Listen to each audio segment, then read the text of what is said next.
सो एक रीस्टार्ट करें। मानती हूँ कुछ दिन पहले मैं बहुत ज़्यादा टूट गई थी। मेरे को लग रहा था कि इतनी मेहनत के बाद भी मैं कुछ नहीं कर पा रही हूँ। तो मैं कर क्या रही हूँ, मैं क्या करूँगी लाइफ में। एक CHSL जैसे एग्ज़ाम में मेरे 118 मार्क्स आए। मैं बहुत ज़्यादा मैं अपने ओवर थिंक करने लग गई थी। बट जब वीडियो अपलोड करने के बाद इतने सारे प्यारे प्यारे comment, I can not explain कि वो फीलिंग क्या होती है। कुछ नेगेटिव कमेंट्स आए थे बट जेन्युइन, वो कमेंट भी जेन्युइन थे, किसी का कोई इंटेंशन गलत नहीं था। इतने सारे अच्छे लोग हैं मेरे आसपास, मुझे जान के बहुत अच्छा लगा। अब रीस्टार्ट कर रहे हैं तो उससे पहले एक एनर्जेटिक वे में ही चीज़ों को हम स्टार्ट करेंगे। तो मैंने अपने दिमाग में एक चीज़ अच्छे से बिठा ली है कि जो होता है अच्छे के लिए होता है, एंड लिटरली बात मानूंगी। क्या पता CHSL मेरे लिए हो ही ना, CGL की एक अच्छी पोस्ट मेरे लिए बनी हो।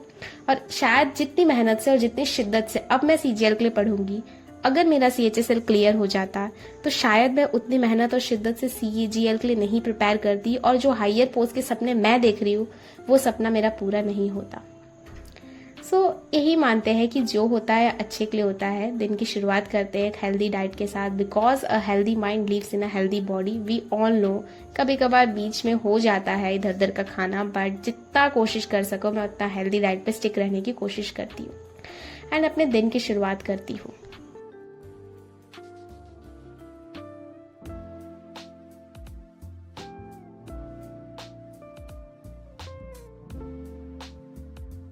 आई am starting my day with the mains mock. अब आप सोचोगे मेन्स का मॉक, तो मैं बस अपना लेवल जानना चाहती हूँ कि मेन्स में एक्चुअली मेरा लेवल क्या है। थोड़ा सा माइंड चेंज करने के लिए मेरा प्री का मॉक देने का एकदम मन नहीं था। मॉक देने के बाद आई गेट टू नो, मेरे स्कोर जो थे वो 222 थे, which was okay but not good for the exam crack करने के लिए गुड नहीं है। पता है, रिजल्ट आने के बाद जब हम मार्क्स उतना नहीं गेन कर पाते जितना हम चाहते थे, तो हम डिसअपॉइंट तो होते हैं, बट दो तरह के रिएक्शन होंगे हमारे, या दो तरह के लोग होंगे जो फेल होंगे। एक वो जिसने मेहनत करी ही नहीं थी, दूसरा वो जिसने मेहनत करी। तो मैं अपने ही एग्जाम्पल देती हूँ। पिछले साल मैंने मेहनत करी थी बट उस लेवल की नहीं थी। तो जब मैं 1.5 मार्क्स से सिलेक्शन से रह गई थी ना, तो मैं सच बता रही हूँ, मैं बिल्कुल भी सैड तक नहीं थी। मेरे को पता था मेरा सिलेक्शन नहीं होगा, बिकॉज मुझे पता था मैंने उतनी मेहनत करी ही नहीं है, तो सिलेक्शन कहाँ से होगा। तो मुझे कोई डिसअपॉइंटमेंट नहीं थी। आराम से रिजल्ट आया, आराम से मैंने इसको एक्सेप्ट किया, नॉर्मल डे स्पेंड किया था। बट दिस टाइम जब रिजल्ट आया ना, तो मैं बहुत ज्यादा सैड हो गई। 2 मिनट के लिए मेरे को लगा ये क्या हो गया। हाँ, एग्जाम सेंटर देने के बाद मेरे को पता था कि मेरे मार्क्स अच्छे नहीं आने वाले, बट 118 बिल्कुल भी उम्मीद नहीं थी। आई वॉज एक्सपेक्टिंग कि हाँ 135 तक आ जाएंगे, बिकॉज मैं उस हिसाब से पेपर अटेम्प्ट करके आई, बट बहुत ज्यादा नेगेटिव हो गया। I don't know what's the reason, but यहाँ पे बात मैं ये कर रही हूँ कि जब आपने मेहनत करी होती ना, जब आपको वो चीज नहीं मिलती ना, तब आपको सबसे ज्यादा दुख होता है, और उस समय आपकी सिचुएशन आपके अलावा कोई नहीं समझ सकता। इसीलिए मैं उस दिन बहुत ज्यादा टूट गई थी, क्योंकि मैंने मेहनत करी थी।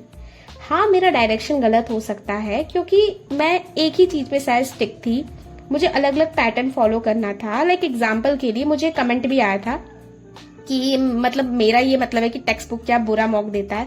बिल्कुल भी नहीं, मैंने ऐसा बिल्कुल भी नहीं बोला था कि टेक्स्ट बुक बुरे मॉक देता है। मैंने बस ये बोला कि टेक्स्ट बुक से ही सिर्फ मैंने मॉक दिया, इस रीजन से जब पेपर टफ आया तो मैं परफॉर्म नहीं कर पाई। मैं पूरा पेपर पैनिक कर गई थी। इवन गुरु नानक जी से कोई रिलेटेड क्वेश्चन था, मैं वो तक मुझे याद नहीं आ रहा था, वो तक मैंने छोड़ दिया था।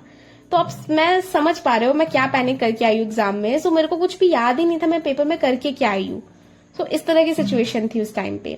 तो मेरा बस ये कहना है कि एक ही टाइप के मॉक पे स्टिक मत रहो, अलग अलग प्लेटफॉर्म से मॉक दो। या तो 2 प्लेटफॉर्म के परचेज कर सकते हो आप, या फिर तो लाइव मॉक होते हैं आरबी के, पंडित के एंड ऑलिव बोर्ड के, तो वो सब मॉक दो। चाहे वो कितना भी टफ लगे आपको, यूजलेस लगे, मॉक दो, बस दो, क्योंकि वो भी कुछ ना कुछ सोच के एक्सपर्ट्स ने ही उसको बनाया है। एटलीस्ट अगर पेपर आपका इजी आया तो वेल एंड गुड, लेकिन अगर टफ आ गया ना पेपर, तो फिर वो मेरी वाली सिचुएशन हो जाएगी। एंड इसीलिए अब से ऐसे कोई भी मॉक स्किप नहीं करना। जितने लाइव मॉक हो रहे हैं इनको तो देना ही है, प्लस में जो परचेज कर रखा है वहां से भी देने हैं, प्लस में प्रीवियस ईयर तो बिल्कुल भी नहीं भूलना।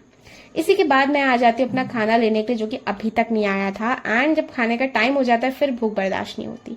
सो आ जाइए आलू परवल की सब्जी, जो कि मेरे को पसंद नहीं है बट ठीक है खा लेंगे, काम चलाओ। एंड उसके बाद लंच के बाद मेरी आदत है, मैं जस्ट नहीं जा सकती पढ़ने के लिए, तो मैं पहले टाइम पास करती थी। पर इस बार जब धक्का लगा ना तो बिल्कुल माइंड एकदम वो हो चुका है कि नहीं भाई टाइम पास नहीं करना। तो मैं ये प्लेटफॉर्म है प्रेप करके, बहुत ज्यादा पता है आप लोगों को, वहां पे ये क्विज रहते हैं 10-10 मिनट्स के। तो जब भी आप कहीं पे है बोर हो रहे, टाइम वेस्ट करने से 10 गुना बेटर है यहाँ पे क्विज दे दो। कोई 1-2 क्वेश्चन तो ऐसा होगा जो फंस सकता है आपके एग्जाम में। तो मैंने स्पेलिंग का एरर का यहाँ पे क्विज दिया था, जिसमें आई गॉट 13 मार्क्स। एंड ये प्लेटफॉर्म पे ना बहुत सारे मतलब डिफरेंट टाइप के जितने भी गवर्नमेंट एग्जाम होते हैं सबका सब्सक्रिप्शन है यहाँ पे।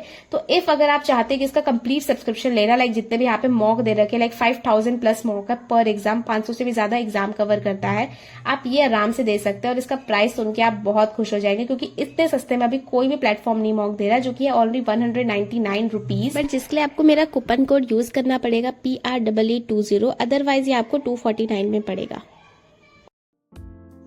आफ्टर लंच ब्रेक मैं जाती हूँ ट्यूशन पढ़ाने के लिए। एंड वहाँ से आने के बाद जस्ट मैं बैठ जाती हूँ वोकैबुलरी रिवाइज करने के लिए। सो वोकैबुलरी में अभी मैं 1 वर्ड सब्स्टिट्यूशन कर रही हूँ। इस बुक में टोटल 1500 है, 900 में रिवाइज कर चुकी हूँ और बाकी अभी मैं कर रही हूँ। So basically like vocabulary revise कर रही हूँ कि ऐसा लग रहा है जब भी मैं मॉक दे रही हूँ ना, मेरे को वो वर्ड सुना है बट बिल्कुल भी याद नहीं आता कि वो क्या है। सो आई थॉट एक बार रिवीजन देके देखते हैं, शायद थोड़ा सा बेनिफिट हो। तो अभी रिवीजन 3 दिन से मैं कर रही हूँ वोकैबुलरी, लेट कंटिन्यू इट। एक और चीज था, सब लोग वोकैबुलरी के लिए पूछते हैं कमेंट में। देखो मैंने जो पर्सनल एक्सपीरियंस किया मैं वही बता पाऊंगी। मतलब वोकैबुलरी के लिए जितनी जल्दी पीवाई की बुक में इन्वेस्ट कर सके उतनी जल्दी कर दिया जाए, क्योंकि इधर उधर से वोकैबुलरी करने से कभी बेनिफिट नहीं होता, ना चीजें लर्न होती है, ना हमें सेटिस्फैक्शन मिलती है। अगर हम किसी भी एक अच्छी पीवाई की बुक, मैं रीतू मैम की यूज करती हूँ, आप ब्लैक बुक ले सकते हैं, जो भी आपका मन करे, इन्वेस्ट कर दिया जाए टाइम से, तो आप बहुत अच्छी तरीके से अपनी वोकैबुलरी डेवलप कर लेंगे। और इंग्लिश में मेरा ऐसा पर्सनल एक्सपीरियंस है कि 2 ही चीजें, एक ग्रामर है और दूसरी वोकैबुलरी है। और तीसरी चीज जो कि इंट्रोड्यूस हो गई आज की डेट में, रीडिंग। अगर जिसने रीडिंग अच्छे से, जिसकी रीडिंग पे पकड़ है ना, वो आराम से इंग्लिश कर लेगा। उसके बाद फिर मैं ये जीके का लेक्चर लेती हूँ। एंड मैं इसको नहीं रिकॉर्ड कर पाई क्योंकि मैं फोन से ही लेक्चर ले रही थी, इसीलिए। तो ये कंप्लीट हो जाता है लेक्चर मेरा आज का। सो आफ्टर डिनर मैं सोच रही थी कि एक क्लोज टेस्ट कर ले जाए, मतलब टाइम वेस्ट करने से बेटर है। अभी तो बहुत ज्यादा जोश है स्टार्टिंग में, तो कुछ दिन से वैसे भी गलत हो रहा था मॉक में, तो मैंने सोचा इसको प्रैक्टिस की जाए। ये एक चीज है जो बुक के स्टार्टिंग में आपको मिलती है, ये है कोलोकेशन। एंड इसमें ये रहता है ना कि इस वर्ड के बाद डेफिनेटली यही वर्ड आएगा, मतलब वर्ड जुड़े हुए रहते हैं। तो अगर इसकी PDF चाहिए तो आप मैसेज कर सकते हैं, अदरवाइज ना नियॉन क्लासेस की ना मतलब यूट्यूब चैनल भी है, वहां से भी इसको देख सकते हैं। आपको क्लोज टेस्ट में बहुत हेल्प मिलेगा। मतलब ये मैंने 2-3 बार रीड कर रखा है, सारे तो मुझे याद नहीं है, लेकिन कुछ कुछ ऐसे दिमाग में फिट हो गए ना, तो जब भी ऐसे आते ना क्लोज टेस्ट में, तो मेरे को तुरंत हिट कर जाता है कि हाँ इसके साथ तो यही वर्ड लगेगा। ये ज्यादा तब काम आता है, मतलब ऑप्शन एलिमिनेशन में 1-2 काम आ जाएगा, बाकी तो रीडिंग से भी ये सब चीजें खुद ही आ जाती है। तो फाइनली आज का दिन यही तक रखते हैं। आज के लिए बाय बाय, मिलते हैं अगले वीडियो में। और कैसी लगी फटाफट से कमेंट करके जरूर बताइएगा। And if you don't have subscribe the channel, तो चैनल को सब्सक्राइब डेफिनेटली कर दीजिएगा। तब तक ले बाय बाय।